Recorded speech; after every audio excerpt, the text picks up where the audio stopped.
நமஸ்காரம். இன்னைக்கு சித்ரா பௌர்ணமி நன்னாள்ல நாங்க எல்லாரும் இங்க கூடி இருக்கிறது அன்னமாச்சாரிய கிருதிகள் பாடுறதுக்காக. இன்னைக்கு அவருடைய ஜெயந்தி. நம்ம எல்லாருக்கும் தெரியும் அன்னமாச்சாரியார்னு ஒருத்தர் இருந்தார். திருப்பதி மலைக்கு போகும் பொழுதெல்லாம் அவர் பாட்டை கேட்டுதான் பெருமாளையே நம்ம பார்ப்போம். அவரை பத்தின ஒரு சின்ன இன்ட்ரோடக்ஷன் தர. 15வது நூற்றாண்டுல பிறந்த தாழ்லப்பாக்கா அப்படின்னு கடப்பால ஒரு சின்ன கிராமம். அந்த கிராமத்துல பிறந்து வளர்ந்தார். அவருக்கு சின்ன வயசுல இருந்தே பெருமாள் மேல எப்படி ஒரு ஈர்ப்புன்னா, விறகு வெட்டின்னு இருக்கார், விரல் நறுக்கின்ட்டார். ஊர்ல எல்லாரும் பாத யாத்திரையில வெளியூர்ல இருந்து போறவா திருப்பதி மலை ஏறுறதுக்கு திருமலாக்கு போயிட்டு இருக்கா. திருப்பதி திருமலா திருப்பதி திருமலாங்கிற வார்த்தையை கேட்டு எல்லாத்தையும் போட்டுட்டு அவ பின்னாடியே திருமலாக்கு போயிட்டேன். மலை ஏறுறார், அவரால் ஏறவே முடியல. சின்ன குழந்தையோன்னோ காலெல்லாம் வலி, அழறார். பத்மாவதி தாயார் லட்டு கொண்டு வந்து கொடுத்து சாப்பிட்டுட்டு செருப்பு போடாம வா, இந்த மலையே பெருமாள் தான், செருப்பை கட்டி இங்கே போட்டுட்டு வான்னு சொல்றார். அப்போ பத்மாவதி தாயார் கையால பிரசாதம் வாங்கி சாப்பிட்டது பிரசாதம் மாத்திரம் இல்ல, அவன் ஞானத்தையும் சேர்த்துதான் ஊட்டினான். அப்போல இருந்து அவர் 10 வயசுல இருந்தே அன்னமாச்சாரியார் கிருதிகள் பாட ஆரம்பிச்சிட்டார் பெருமாள் மேல, திருப்பதி பெருமாள் மேல. அவருடைய ஜெயந்தி இன்னைக்கு. அவர் கல்யாணம் பண்ணிட்டு அதுக்கப்புறமா அஹோபிலம் போய் அவரோட குலகுரு கிட்ட தீட்சையும் வாங்கினார். அவரோட குலதெய்வம் நரசிம்மர். அதனால நரசிம்ம தீட்சை எடுத்துட்டார் அவர். அதனுடைய அக்ஷரம் 32.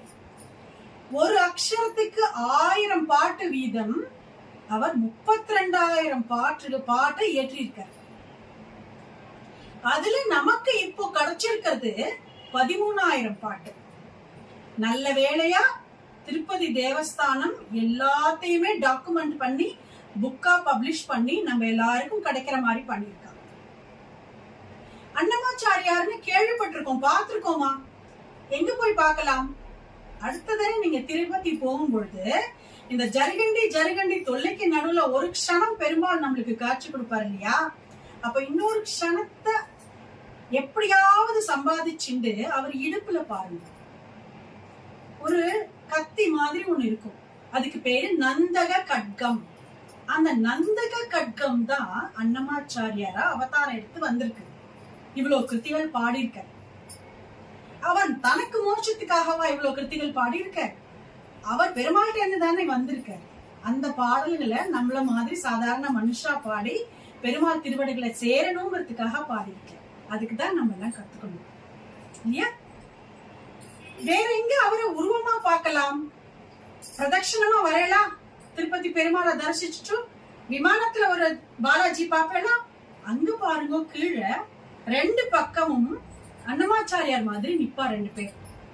வலது பக்கம் நிக்கிறது அன்னமாச்சாரியார், இடது பக்கம் நிக்கிறது அவருடைய சிஷ்யன், அவருடைய மூத்த மகன் பெத்த திருமலாச்சாரியார். 2 பேரையும் தரிசனம் பண்ணிட்டு அடுத்த தடவை வரலாம். இப்போ ராதிகா மேடம் பத்தி சில வார்த்தைகள். ஸ்ரீமதி ராதிகா சாய்ராம் குரு எங்க எல்லாருக்கும் பாட்டு சொல்லி கொடுக்கிறார். எல்லாரும் பாட்டு சொல்லி கொடுக்கிறார். இந்த குரு எப்படி வித்தியாசமானா, சின்ன குழந்தைகளுக்கு பாட்டு சொல்லி கொடுக்கும் பொழுதே பக்தியையும் சேர்த்து சொல்லி கொடுக்கிறார், நம்ம கலாச்சாரத்தையும் சேர்த்து சொல்லி கொடுக்கிறார்.